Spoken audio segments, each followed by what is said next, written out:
Looking for a college that feels like home and opens doors? Welcome to St. Cloud State, where Huskies come from all walks of life to chase big dreams. From small-town Minnesota to across the globe, SCSU is a place where everyone belongs. Whether you're into esports, student orgs, or cheering at D1 hockey games, there's always something happening on campus. And the best part? It's affordable, so you can focus on your future, not your finances. Come see it for yourself. Schedule your campus tour at St. Cloud State University, the home of the Huskies. Let's go Huskies!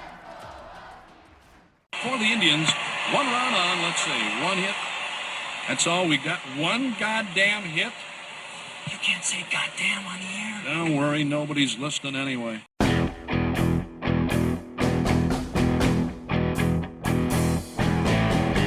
From the Gateway Lounge in Sioux Falls, it's Nobody's Listening Anyway. Here are your hosts, John Gaskins and Matt Zimmer. Hey, happy hour from the Orion Pub, downtown Sioux Falls. We are not at the normal place today, but Matt Zimmer is here with me. We're kind of doing a switch around. Trent Singer's on vacation. It's the summer. Things get weird, so Zim and I were in Lincoln at Haymarket Park last week, and now we're at the Orion Pub in downtown Sioux Falls, a place I would call a Matt Zimmer kind of place. I was just here like 3 days ago. Were you? Yeah. Good place to. What do you like about the Orion Pub? Well, what I don't like about it is trying to park my truck downtown. But other than that, no, perfect dive bar vibe. Been here several times. Yep. Got the Budweiser in the can. I've got the Coors Light on tap. We've got Jackrabbits and Coyotes beginning practice next week. So I know. Media days last week. They start practice next week. And so, yeah, we're rip-roaring into football. Kalen DeBoer didn't have much to say at SEC Media Days, but enough for Paul Finebaum to go nuclear. So we'll talk about South Dakota's native SEC son and where both Alabama and the other native son, Josh Heupel in Tennessee, are picked in the SEC preseason poll. By the way, the Jackrabbits football team, all of them are going to be at the Canaries game tomorrow night. They're a little trip to Sioux Falls. SDSU night. Team building activity. I don't think it is. It isn't. It's not an official SDSU night just or like a promotion. deal they're doing. Like Dan Jackson's just taking the whole team down. Thought it'd be fun with the guys. Saw the USD women's basketball team. They had a suite last night at the old ballpark. So we got the Twins on right now at the Orion Pub, which is a great place to come if you're a serious or casual Twins fan. They actually will have the games on when they're on with the sound of the games. If it's a Twins or Vikings and usually Wolves game, they're going to have it and treat this like a Minnesota sports bar here in downtown Sioux Falls. So if you work downtown or live downtown, just walk on over here when the Twins are on. They're not doing well so far after the All-Star break. They had lost 4 in a row before they beat the Guardians last night 10-6. Right now they're trying to they're scrounging in a 1-0 game in the 6th inning to split the series. But here we are, same old for the Twins in that little weird spot before the trade deadline. Yeah, they've been just good enough to not want to really, go full fire sale like they did last year, but it's hard to look at them as a real serious contender, especially when they, go to Cleveland and, lose those first two. It's kind of like, oh, here we go. But they won last night. They win tonight. There's still a few games left. I think they got 7 more till the deadline, maybe even more than that, maybe 9 or 10. But they got to do it now, because Ryan Jeffers is batting right now. I mean, might be one of the most attractive hitters on the market. He's a pending free agent. Joe Ryan, obviously, he's got an option, so that makes him even more attractive. Are the Twins really going to try and re-sign him, knowing what it costs to sign a frontline starting pitcher? I don't envy him. That's a tough decision. As a fan, my heart says, go for it. Go out and be, not just don't sell, but buy.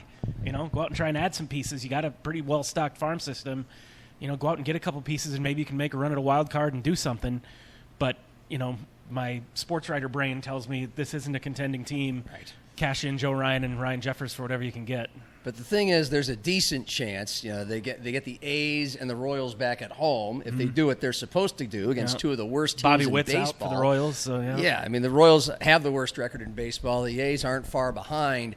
So you come back to Target Field. Say they split today, that would help, I guess. Right. But it's a 162-game season, so you can't live and die by every game. But if they split the Indians, it's an okay sign. Losing 2 out of 3 to the Cubs is not the end of the world. They're one of the better teams in the entire league.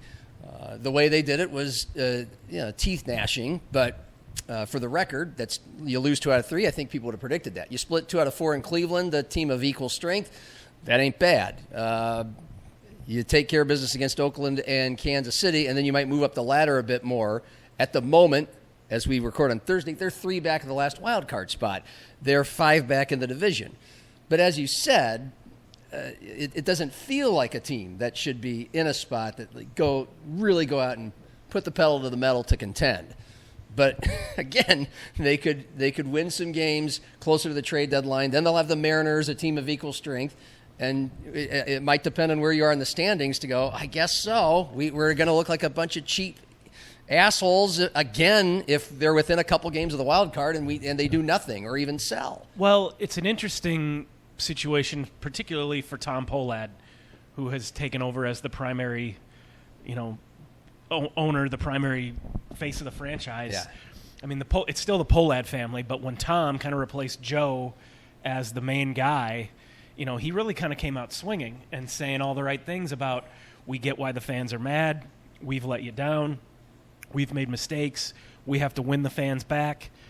Regardless of how good you think the Twins really are or how realistic you think their chances of actually competing are, this is kind of a perfect put up or shut up kind of moment for Tom Pohlad. And there's 2 ways he can look at that. You can look at that as almost sort of a golden opportunity. Most people thought this team was not going to be anywhere close to contention, so it would be pretty easy for the Twins at this point if they were 15 games out of the playoffs, just go, well, yeah, we're going to trade guys off. We're not in contention anyway. That doesn't mean we're not trying to win. It just means we're being realistic. Now you're in contention. You're better than you thought you were going. And to Tom Pohlad's credit, he was a guy who said before the season, I think this team can compete. Everyone said, yeah, whatever, buddy. Well, now here they are. Yeah. And he's been saying all these things about we've got to prove to the fans we're serious.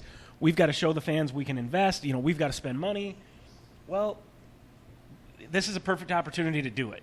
Even if deep down he doesn't think that's the right move, even if he and Jeremy Zoll, the GM, think the best move is to trade Joe Ryan, trade Ryan Jeffers, not make a serious run here, that it could go a long way towards winning the fans over, towards saying, see, I meant what I said. If they hold on to Joe Ryan, if they hold on to Ryan Jeffers, and then, like I said, in addition to that, go out and maybe try and acquire a starting pitcher, acquire a bullpen arm or 2 or a bat or whatever. And then, even if it doesn't pan out and you don't get a wild card spot or whatever happens, okay, you went for it. You went out and got some guys. You showed the fans, hey, we're turning over a new leaf here. We're serious about trying to win. I think you could make an argument that the benefits of that would outweigh the benefits of trading Joe Ryan and Ryan Jeffers for whatever prospect capital you're going to get for them. So, I don't know, maybe I just answered my own question. Maybe that is what they should do. Well, because it will be tempting and defensible to trade those guys and say, hey, it just makes too much sense to get what we can for these guys. Which of those 2 do you think, if it's one of them, would make more sense to trade, and or which one, both as a fan and someone who wants the Twins to maximize their potential, that you feel like you need to keep? I mean, Ryan will probably bring back more. He's basically an ace caliber starting pitcher, 2-time All-Star. He's still young, and like I said, I think he has an option for next year. So in theory, it's not just a rental. Ryan Jeffers is one of the best 2-way catchers in baseball. He's really good. And I don't know, like I said earlier, if you're going to try to re-sign Joe Ryan, you've got the option for next year, but then beyond that, you're probably looking at $20-30 million a year. The Twins generally don't spend that, especially on starting pitchers because they're so injury prone, whatever. How much does a starting all-star caliber catcher cost these days? I don't know. The difference is Jeffers is a free agent after this year, so he's kind of a rental. So I don't know how much you'll get for him. I don't know how serious the Twins are about re-signing him. They have some catchers in their minor league system, but none of them are ready to go, knocking on the door. They have Vic Caratini. They have Alex Jackson. Those guys have been pretty good, but I don't know. I don't have a good answer to that question. And the thing is, it's not just those 2. If they do decide we're going to be sellers, Josh Bell is a veteran bat who I'm sure some team would be happy to have. You're not going to get much for him. Cody Clemens has turned into a really nice player, but they have so many infield, outfield guys knocking on the door coming up. Is he expendable? Trevor Larnach is having the best year of his career. You might be able to get something for him. Again, these are not easy decisions. Right. I think maybe the path of least resistance is just say sort of, let's just ride it out with what we got, but it would be tempting to at least, let's put it this way, you have to at least listen, right? Yeah. I mean, if the Dodgers or the Yankees or somebody throws 3 of their top 10 prospects at you for Joe Ryan, then you kind of almost have to do that. Yeah, you do. And you still might be able to perform and be in contention down the stretch, even if that happened. Maybe. And by the way, in the short term, if you lose, say 4 out of 6, I don't know if they're playing 6 or 7 against the A's and Royals combined, but it's if you lose 3 out of 6 or 7 or 4, well then you're probably falling further backwards, and it's probably a sign. Okay, we're losing to bad teams, or you get swept by the Mariners, something like that. I mean, a lot could happen that might make things a lot easier the closer to the deadline we get. But it's fun to talk about right now. Is it a fun team to watch right now? FUN. I mean, they score a lot of runs still, most of the time. Not today. I got 2 hits through 6 innings. 10 last night. Yeah, I think they've been a fun you like team to watching watch. them? I Okay. do. The pitching's been better. Byron Buxton obviously is kind of a worth the price of admission guy. But like I said, Jeffers, Larnach, Brooks Lee's turned into a pretty good player. Royce Lewis has been much better since he came back. It's weird. Like we talked about last week, it's this sort of us against the world, sort of like the major league team. That's going to be gone if it's fair. Looks like it's foul. Hoskins for Cleveland. He hit a couple the other night. Yeah. All right, still 1-0 in the 7th. I've enjoyed watching them all year, and I will continue to watch them whether they have a fire sale or whether they go for it or whatever. Some likable guys. It is. Yeah. And I think Derek Shelton's done a really good job. Yeah. I liked Rocco. I was never an anti-Rocco guy, but I was perfectly fine with them moving on when they did. And I actually thought Derek Shelton was kind of an uninspired choice. Of course. Just because it kind of seemed like, well, this is just another – I mean, he had been on the staff under Rocco before. It's like, are we just, kind of retreading the same guys over and over again? But he has been different than Rocco. I think he's done a nice job of sort of managing the expectations of this team and understanding exactly what he was getting into with the ownership situation and how the fans felt about this team. And he's threaded that needle really nicely. I think he's done a good job. How does he handle the games? I mean, Taj Bradley's back out for the 7th inning with 100 pitches. Yeah. That's something we wouldn't have seen when Rocco was, For sure. was the manager. Yeah. And the bullpen's terrible, and he's done, I think, as good a job as you could ask him to do with no real good relievers. Yeah. I mean, it's as bad as the bullpen is, just as far as lacking talent and not producing and not getting the job done, it hasn't been quite as much of a dumpster fire as it could be, and I think that's because of how well Shelty, as they like to call him, has kind of pushed the right buttons. It was an uninspiring hire because you're just getting the manager from the Pirates, but I didn't hold his record against him. He was the manager of the Pirates. Every manager of the Pirates has a losing record, so I wasn't going to judge by that for sure. And I guess you take a guy who's at least as familiar with being in a situation of a team that's kind of cheap and spinning its wheels. They just showed him on camera, by the way. Not that it's a revelation, but my God, he looks like Joe Madden, the former Cubs and Rays manager, and it kind of seems and acts like him too, which is a good thing.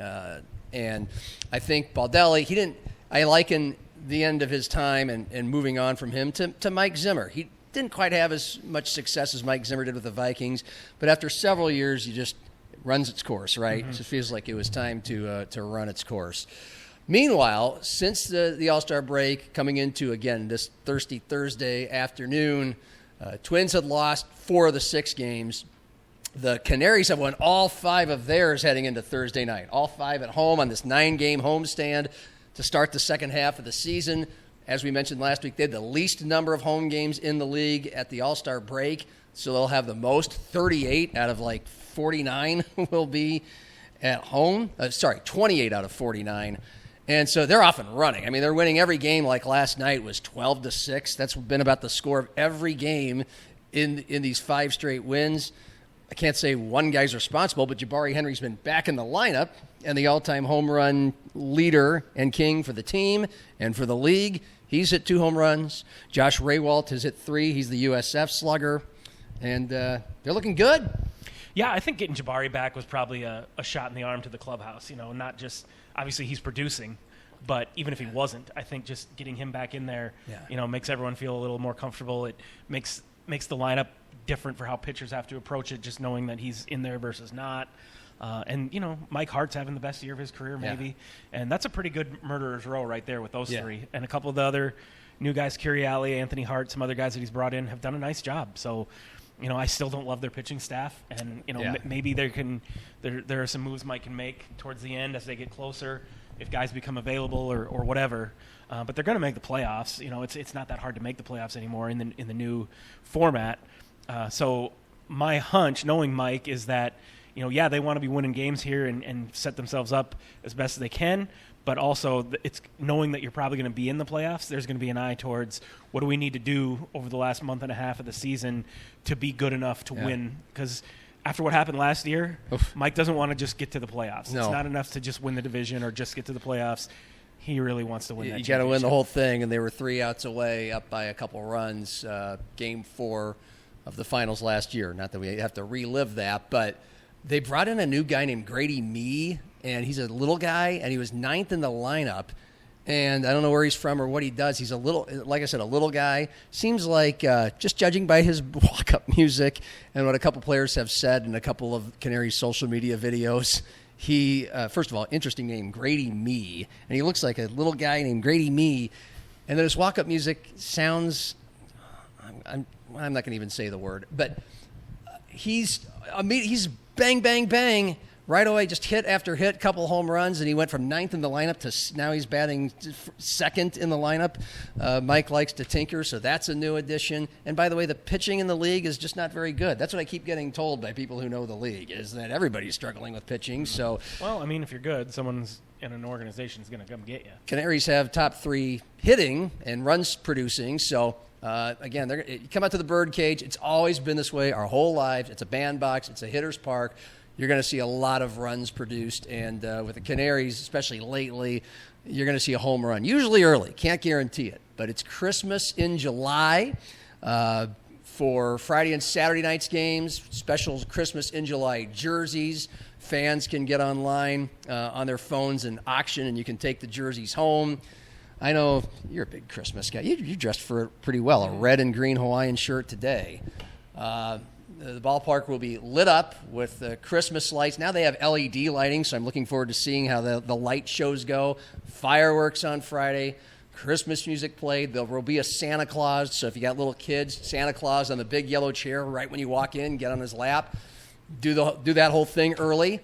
And it is bobblehead. It's our 2 bobblehead nights with the Sioux Falls Canaries this year. Okay, last few years, there have been Christmas bobbleheads, and they've been well received. A Cousin Eddie bobblehead from Christmas Vacation. They have had a Christmas bobble belly from Tim Allen in the Santa Claus. Instead of a head, it's his big belly. We have I know you have called A Christmas Story a Werther's hour and a half Werther's original commercial, which is fine. I agree, but we have a bobble. We have a bobble. I know you do, but I think you'd appreciate the bobble we're going to have on Friday night for A Christmas Story. Is it a leg lamp? Yes. Did you see that? No, I just solve that one mystery on my own. Yeah, it's a bobble leg lamp from A Christmas Story. Story. Fragile on the side of it? I think so on the bottom, but they got the lamp, so the sexy leg lamp, center of family controversy for decades. Did mom break the lamp, or did it just fall apart? And then on Saturday night, an Ebenezer Scrooge bobblehead, which I thought was an interesting, I heard it was Scrooged, and I was thinking, Bill Murray? No, it's Ebenezer Scrooge on Saturday night. So it's a good, if you like Christmas, it's a good time to come to the Birdcage this weekend. And then they got a game on Sunday, then the Birds hit the road. And if you're a Jackrabbit fan, well, it's probably too late. You're probably watching this after the game, but the whole football team will be out there tonight. I don't think Dan wanted me to publicize that, but they're going to be hard to miss. 100 plus football players sitting in a section together, going to be hard to miss. I'm going to guess they're going to sport the gear too. So I'm sure they'll at least be wearing blue or something. Yeah. So again, we'll talk a little bit later about Jackrabbits, Yotes, starting practice. We'll get a little bit more in-depth about the players they're going to have and what we're looking forward to, what you're looking forward to covering for a month before the actual games start. But we had media days for both the Valley and for the Mountain West and the Bison last week, and Jason Eck, and we covered that pretty well. SEC media days. I think it's a 4-day event, like 4 teams a day in At least Tampa. 3, yeah. In Tampa in the summer. Lucky bastards. Okay. You kind of wanted to go? I looked into going. I got approved to go, and I just kind of didn't really want to. I mean, between we had just got back from Lincoln, and then I'm going to the cities this weekend. Oh, you are? That's right. And, a lot of other stuff going on. And I'm busy, a lot of stuff. And it would have been cool to go there, but then you're working the whole time. And, the reason I wanted to go is because it's not just Kalen. Kalen DeBoer, Josh Heupel, and Clark Lee, Vanderbilt's coach, used to, was on Stig's staff. Yep. So there's literally 3 guys there with South Dakota connections. And if I, knew for sure I could, get a sit-down with all 3, I probably would have done it. Yeah. But I don't know how feasible that was. And then I have all this stuff to write while I got, SDSU and USD stuff coming up, and Augie and USF in high school, and just would have been a lot. I was watching it on TV, and I'm like, I'm not sad that I'm not there. Yeah. I mean, I had a chance for 5 years when I was doing radio in Lincoln to go to Big Ten Media Days in Chicago every year. First year, super cool. Wow, big city, big nice hotel. And look at all these famous people, not just the coaches and players from all these teams, but all the media and, some famous guys who used to play in the Big Ten like Eddie George or Desmond Howard show up. And I did get a chance to interview Eddie. Desmond walked right by our table as we shouted his name. It's okay. But you're kind of stargazed, and it's cool. And then after one go-around, you're like, wow, this is a lot of running around and a lot of work for just to talk to people, just to fly into a city and talk to people. Some sports writers get off on saying, look at me where I am for media day. I'm not one of those people. I don't know who you're talking about there. A lot of them maybe. But so... If I was, I would have gone to SEC Media Day. So yesterday was amongst 3 other teams, Alabama Day and Kalen DeBoer Day, and it's clear whenever we talk about Kalen DeBoer on this show, I see the numbers. People want to hear about him and them. We've got a lot of Bama fans here, and if I wish I would have gone on the record, like on camera, and predicted what would have happened. Kalen is not by intention, but also by nature, not a guy that's going to give you ball-busting quotes, huge declarations, tough guy stuff, strut around. That's not Kalen. He's going to be a little sanitized and understated, and I could have predicted Kalen's going to say something understated that a guy like Paul Finebaum, who's been talking and covering the SEC in Alabama his whole life, is going to go nuts on. And hook, line, and sinker, it happened. Now, first, we've got a clip from Kalen that Cordell got us ready up at the podium when he's in front of the entire national media talking about expectations for Alabama football. That expectation that you're referring to, and we felt like we righted it wrong a little bit last year compared to the year before with some of the things we accomplished, but we also understand we fell short of what our expectations are internally. And so, every area of the program just has to continue to improve. So there Kalen was. He went on to say somewhere else, basically, when it comes to the national championship, he said, I know that's a part of what has happened, what happens in this program, so I wouldn't doubt that's the case. I'm not focused on that. When he was asked about a national championship, he actually said the words that everybody would take out of context. I'm not focused on that. I'm focused on helping the program be the best and trying to bring out the best and raise the level of everyone around me to maximize what we're capable of doing every day. I mean, he said that when he was at USF all the time. Tom Osborne would say that kind of stuff all the time. John Stiegelmeier says that kind of stuff. But, the journey, not the destination, whatever. We've got high expectations. But he said, I'm not focused on that when specifically asked about the national championship. So, naturally, a guy like Paul Finebaum went kind of nuclear. and said he doesn't think words matter at media days, but they do matter for this reason, because you're trying to raise money to buy players nowadays. You need momentum. You need to ultimately win. And Kalen DeBoer, what Kalen DeBoer did yesterday and created is not helping. He's not going to have momentum. Here's another thing Paul Finebaum said, and then we'll get to Zim's reaction. Courtney, this fan base is not going to be happy with tempered expectations and winning 8 or 9 games and talking about next year. And I know that's what the theme is. That's what the conversation is, especially without a starting quarterback being named. But that's not Alabama football. It never has been. This is a program that started long before Nick Saban. It's had a number of national championship coaches. The coach in the 60s and 70s was Bear Bryant. When he retired, he was the greatest coach in college football history. Saban replicated that. So they don't want to hear, and I know how Jordan feels because we've had these conversations, they don't want to hear that, no, this team could win 8 games. But in the era of the portal, NIL, you can't make excuses for not having the right pieces in part. We know what Lane Kiffin has done at LSU. He completely transformed that roster, and that's what Alabama fans expect out of Kalen DeBoer. Okay. What do you make of all this? That Kalen, you can take it out of context and said they're not focused on a national championship, when I don't think that's really what he meant. Yeah, I mean, that's the first time I heard that, and I suppose my first reaction was, oh, is that? I'm sure that got taken a certain way. Yes, it did. My reaction wasn't, oh, Kalen's stupid for saying that, because I know him and I know what he meant. But knowing how Bama fans are, yes, knowing what the reaction to him has been through the first couple of years, I think most Bama fans are still Team Kalen, but it's certainly not unanimous. Oh, no. And most of the people that are Team Kalen are kind of like, well, we're giving you a chance, but it hasn't been good enough so far. I think everybody's waiting for it to get better, and hearing him say that might rub those people the wrong way.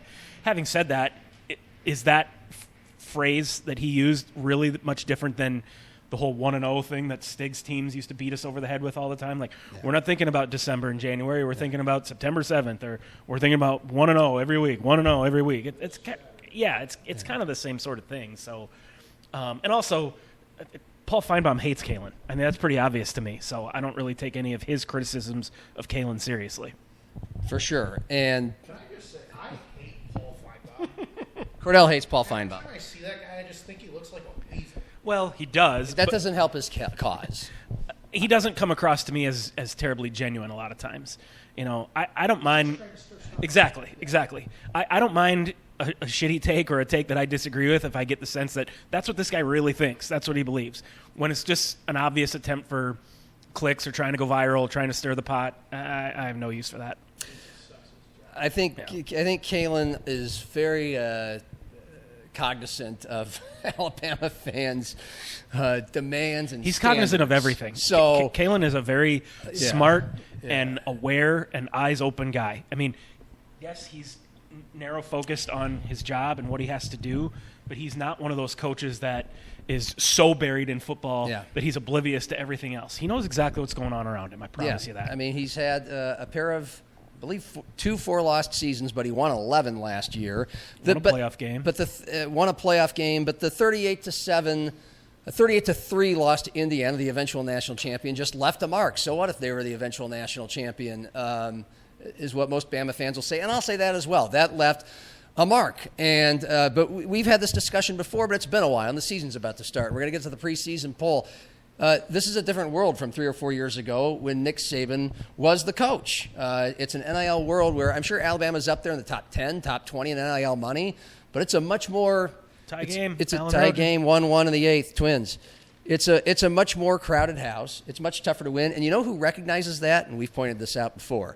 The Alabama administration. Yeah. Michigan badly wanted him to be the coach, and even Paul Finebaum will acknowledge that meant it was worth it to throw enough money at Kalen to make him a top 5 paid coach, $12.5 million a year, a $70 million buyout, which means it's going to be really tough to pry him away, even if they're really shitty this season. Mm-hmm. I mean, because the boosters are having a hard enough time keeping up with NIL money. Right. So now you'd have a coach to worry about that you don't really like. So, but it's just it's a different day. Yeah, I wonder. It's not Saban's day. What it would be like in Alabama right now if we weren't in this free agency, paying players, NIL era. Because on the one hand, you could say if Kalen had gone 9-4 and 11-4 in his first 2 years at Alabama and the circumstances were different, he might be on the hot seat already.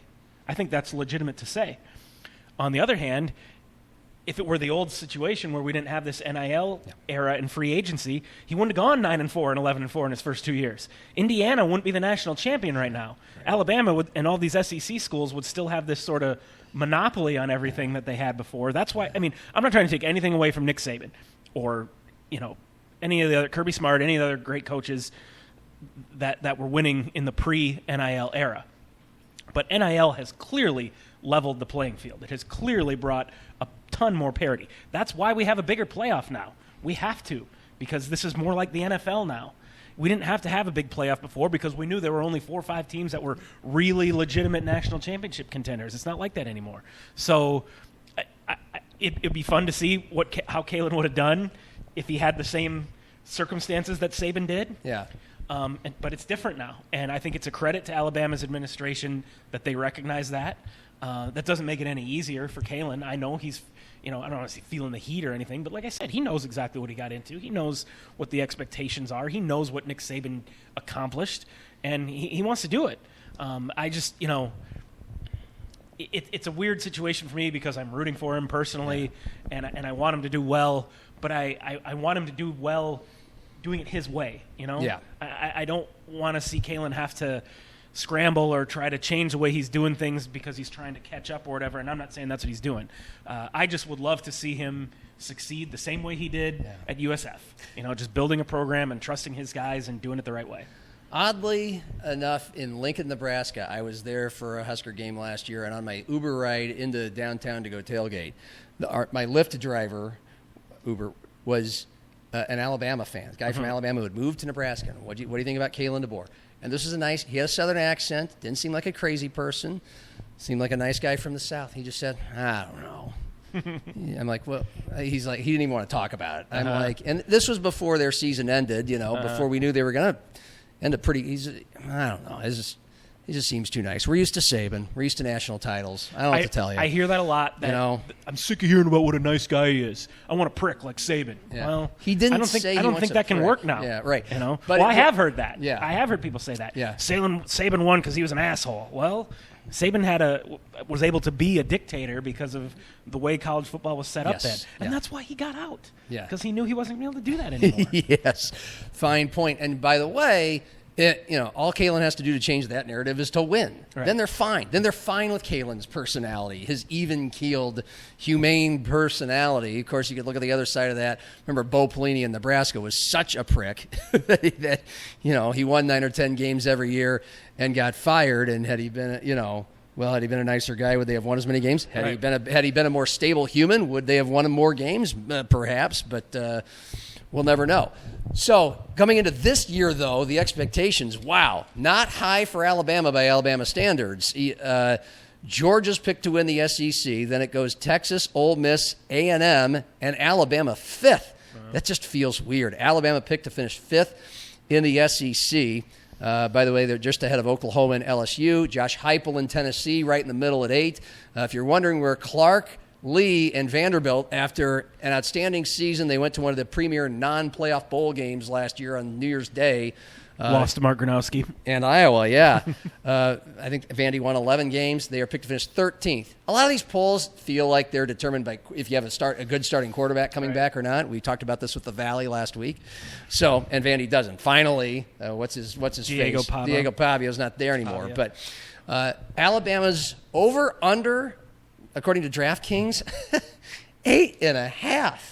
8.5 out of 12. Which, so this is not the NFL, so it's not like going 500, but it still feels pretty low. It's their lowest preseason win-loss total since 2008. Ty Simpson had a really good year, and he moved on. Yeah. Proctor, their big offensive lineman, moved on. They lost some really good players in their defense. But I haven't fully dove into their roster yet. In other words, I haven't played a franchise on the college football video game yet. That's how I memorize Kalen's roster every year. Interactive way. Right. But I do know they have a quarterback competition with Austin Mack returning. I think he's a redshirt junior, And Keelan Russell, the freshman, he's a redshirt freshman. He was a 5-star coming out of Texas, and they liked him last year. Yeah. And he was in the mix with Ty Simpson. And I kind of knew Ty Simpson was probably going to win that job. But this year, I'm not getting any indication on who's the favorite there. It seems like it's going to be a heated battle right down to the wire. I know Kalen really likes Austin Mack. I think he actually recruited him originally to Washington and brought him with. But Keelan Russell is, like I said, a 5-star from Texas. I mean, I did read over the last couple of days, I don't know if it was at Media Days, but Saban basically came out and said Keelan Russell should be the guy. Like, that dude's legit. Oh. So note to Kalen, just play Keelan, because Saban says you should. Right. That'll help if you care about your image. They got to run the ball. Yeah. I mean, their running game was really Terrible. bad last year. Terrible. And I don't know what their running back situation is. Like I said, they lost their best offensive lineman. I'm sure they just reload with other great ones every year in a place like Alabama. Yeah. But that's going to be the big key. Can they figure out how to run the ball? And, Ryan Grubb used to be an offensive line coach, used to be a run game coordinator. I would trust that that's something that they've been working on all offseason and that they're going to figure out. Quarterback is their big topic. And an analyst that was opposite Paul Finebaum in the comments you heard on ESPN yesterday had a great line about these two. Do you want a game manager, which Austin Mack would be? He's been in Kalen's system in Washington and Alabama, played a little in the Rose Bowl last year. Or do you want a game changer? Game manager would be Mack. Russell would be the game changer, but Russell with youth and great athletic ability, sometimes that means early mistakes. And so some people feel like, well, just play the veteran early, and then at some point when you feel like it, or if he struggles, then put in Keelan Russell when you need the game changer. I look at the schedule and I think if Keelan Russell's the better quarterback with more upside, which it certainly sounds like he is, without having seen either of these guys really play, what do I know? But look at this. East Carolina at Kentucky, Florida State at home. I know the Seminoles beat Alabama last year. They're not very good, and Alabama should get revenge. South Carolina at home. Close game in South Carolina last year. I mean, but this is bottom-feeding SEC. Mississippi State, one of the worst teams in the SEC. That's 5-0. They should be 5-0 before they play Georgia at home. Georgia, who Kalen's 2-1 against and 2-0 in the regular season. Then that gets tough. You go at Tennessee, Texas A&M at home, at LSU, at Vandy, okay? And you get Chattanooga and Auburn to finish the year. My point is that is not a murderer's row. Play the young kid. Let him take his lumps. You still should win the games. And then maybe he'll be in good form when you hit that tough stretch. It might depend on how good that running game is. If Kalen and Grubb feel really good about the running game, and I don't know why they would necessarily unless something really changes, then maybe you go with that game manager because you can rely on your running game. But if that looks like it's going to be tough sledding again, then don't you want the more explosive guy who can make plays with his feet, who can create on his own? Yeah. I mean, maybe that'll determine it too. By the way, Kalen DeBoer, why it's partly tough to just dismiss him, 7-2 in his time at Washington and Alabama against the top 10. 7-2. And 3-1 at Alabama against top 10 teams. I guess Georgia wasn't one when they lost to Georgia in the SEC championship game.